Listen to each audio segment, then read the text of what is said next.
High, welcome to Tamil சமையல். எல்லோருக்கும் வணக்கங்க. இன்றைக்கி நம்ம பார்க்க போகிறது கத்திரிக்காய் பொரியல். எல்லாருக்கும் கத்திரிக்காய் பொரியல்னால் நம்ம வந்து எந்த மெத்தடில் பண்ணாலும் டேஸ்ட்டாக தான் இருக்கும். பட் இந்த மெத்தட் பண்ணி பாருங்கள், செம்மையாக இருக்கும். ஒரு வானலில் 2 டேபிள் ஸ்பூன் எண்ணெய் ஊற்றிருக்கேன். நான் வந்து நல்லெண்ணெய் யூஸ் பண்ணியிருக்கேன். நீங்கள் கடலை எண்ணெய், ஆயில் எது வேணால் யூஸ் பண்ணிக்கலாம். பட் ஆயில் வந்து கொஞ்சம் ஹெல்த்தியாக எடுத்துக்கிறது பெட்டர்னு நினைக்கிறேன். நல்லா கடுகு வந்து 1/4 ஸ்பூன் பக்கம் ஆட் பண்ணியிருக்கேன். நெக்ஸ்ட்டு பார்த்திங்கன்னா சீரகம் ஒரு 1/2 ஸ்பூன் ஆட் பண்ணுங்க. சீரகம் ஆட் பண்ணிவிட்டு அது பொரியிற அளவு விட்டதுக்கப்புறம் அதில் பூண்டு ஒரு 5 பல் நல்லா தட்டி பூண்டு ஆட் பண்ணுங்கள்.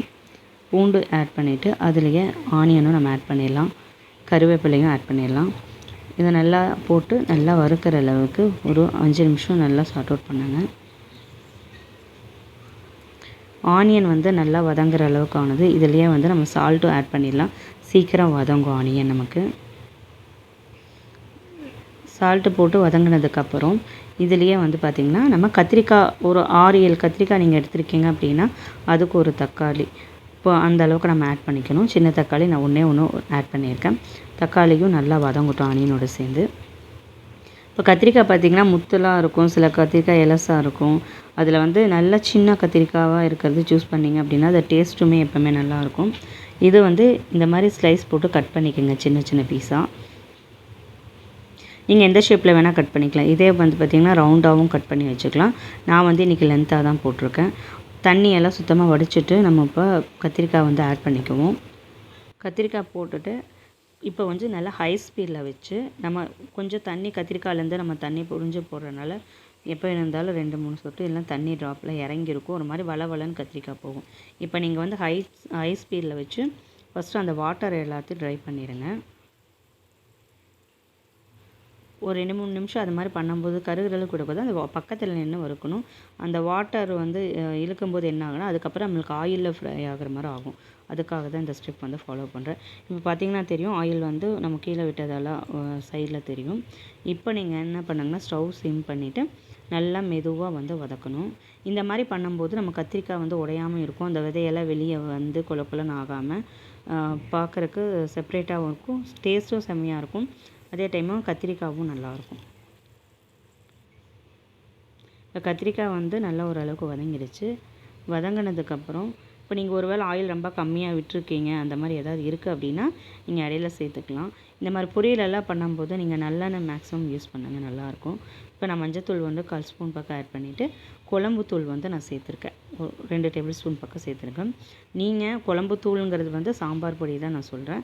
சில பேர் குழம்புத்தூள் இல்லை சாம்பார் பொடி இல்லை அப்படிங்கும்போது நீங்கள் கொத்தமல்லி, மிளகு, மிளகுத்தூள், மஞ்சத்தூள் இது 3 வந்து சேர்த்துனாவே வந்து இந்த டேஸ்ட்டுக்கு நல்லாயிருக்கும். அந்த மாதிரி மெத்தட்லையும் பண்ணலாம். மல்லி வந்து 1 டேபிள் ஸ்பூன் எடுத்திங்கன்னா மிளகாத்தூள் வந்து 1 டேபிள் ஸ்பூன், மஞ்சத்தூள் ஒரு 1/4 டேபிள் ஸ்பூன். இந்த ரேஷியோவில் ஃபாலோ பண்ணுங்கள். டேஸ்ட் அதே மாதிரியே இருக்கும்.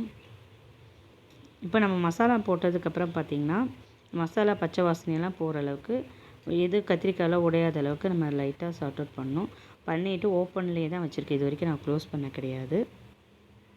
மசாலா போட்டு நல்லா அந்த பச்சை வாசனைலாம் போய் வதங்கினதுக்கப்புறம் பார்த்திங்கன்னா அந்த ஸ்டேஜில் நம்ம ஒரு 2-3 நிமிஷம் கவர் பண்ணி வச்சோம் அப்படின்னா உங்களுக்கு கத்திரிக்காய் வந்து தண்ணி விட்டு கொலணும் ஆகாது. அதே சமயம் அந்த மசாலா இருக்கும் இல்லைங்களா, அந்த பச்சை வாசனையெல்லாம் போய் நல்லா பர்ஃபெக்டாக வந்து சார்ட் அவுட் ஆகிருக்கும்.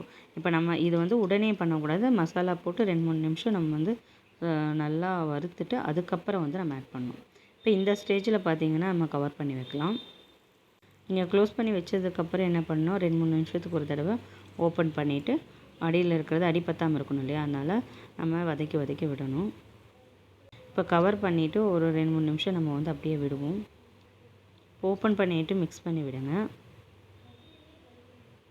மிக்ஸ் பண்ணிவிட்டு திரும்பவும் வந்து நம்ம அது மாதிரி பண்ணுவோம். பச்சை வாசனையெல்லாம் போய் வறுபட்டு கரெக்டான கன்சிஸ்டன்சி வரும். அது வரைக்கும் நம்ம பண்ணலாம்.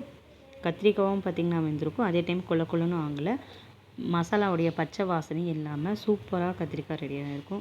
இது கூட நான் கோகோனட் வந்து ஒரு 2 டேபிள் ஸ்பூன் ஆட் பண்ணியிருக்கேன். நீங்கள் வேண்டாங்கிறவங்க ஸ்கிப் பண்ணிக்கலாம். பட் சேர்த்தும் போது டேஸ்ட்டாக இருக்கும்.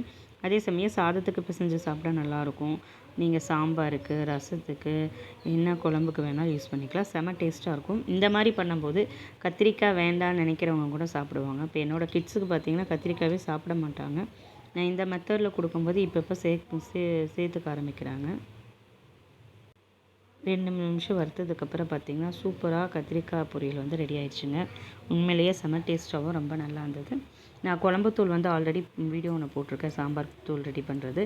நான் எப்படி ரெடி பண்ணியிருக்கேன்னு பார்த்துக்கலாம். அது மாதிரி நீங்கள் ரெடி பண்ணி யூஸ் பண்ணலாம். இல்லை உங்கள்கிட்ட இருக்கிற மசாலாவும் நீங்கள் யூஸ் பண்ணிக்கலாம். இல்லை நான் சொன்ன மாதிரி கொத்தமல்லி, மிளகாத்தூள், மஞ்சத்தூள் போட்டு யூஸ் பண்ணிக்கலாம். இப்போ பார்த்திங்கன்னா சூப்பரான கத்திரிக்காய் பொரியல் ரெடி ஆயிடுச்சுங்க. நீங்கள் கவர் பண்ணுறது மட்டும்தான் ஸ்டார்டிங்லேயே நம்ம போட்டு மூடி வைக்கக்கூடாது. மசாலா போட்டதுக்கப்புறம் 2-3 நிமிஷம் வதக்கிட்டு அதுக்கப்புறம் நம்ம இந்த வந்து லாஸ்ட் ஸ்டேஜில் தான் வந்து கவர் போடுறோம், சரிங்களா? அப்போ வந்து கத்திரிக்காய் வந்து கொலன்னு ஆகாமல் இருக்கும். அதே டைமும் பார்த்திங்கன்னா டேஸ்ட்டும் செம்மையாக இருக்கும், பச்சை வாசனையும் போயிருக்கும். அதுக்கப்புறம் ஓப்பன் பண்ணி தேங்காய் போட்டு 2-3 நிமிஷம் வறுத்திங்கன்னா சூப்பரான கத்திரிக்காய் பொரியல் ரெடி ஆகிடும். மறக்காமல் எல்லோரும் இந்த மெத்தடு ட்ரை பண்ணி கண்டிப்பாக கத்திரிக்காய் பிடிக்காதவங்களுக்கு கூட இது மாதிரி ட்ரை பண்ணி கொடுங்க, கண்டிப்பாக சாப்பிடுவாங்க. சூப்பரான கத்திரிக்காய் பொரியல் ரெடி ஆச்சு. எல்லோரும் மறக்காமல் ட்ரை பண்ணுங்கள். தேங்க்ஸ் ஃபார் வாட்சிங்.